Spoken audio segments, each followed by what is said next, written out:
మీద ఒక మనుష్యుడు పరలోకంలో పొందుకోవాల్సిన ఆశీర్వాదాలు భూమి మీద తన క్రియల చేత సంపాదించుకుంటాడు. భూమి మీద తన క్రియల్ని బట్టి పరలోకంలో గొప్ప దీవెన ఆశీర్వాదం పొందుకుంటాడు.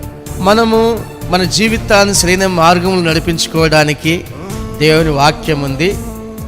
వాక్యము దీపంలాగా పోలుస్తున్నాడు దైవజనుడు. నీ వాక్యము నా పాదములకు దీపము, నా త్రోవకు వెలుగై ఉన్నదని చెప్పి ఉన్నాడు. ఆ వెలుగు మనకు ఎంతో అవసరము.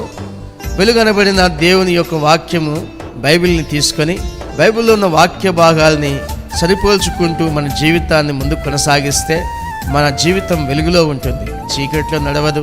మన జీవితం దేవుని చిత్తాన్ని జరిగించే విధంగా ఆ దిశగా ప్రయాణం చేస్తుంది. ఎప్పుడైతే ఒక మనుషుడు దేవుని చిత్తాన్ని చేయాలనుకుంటాడో అతను దేవుని మాటలను అంగీకరిస్తాడు.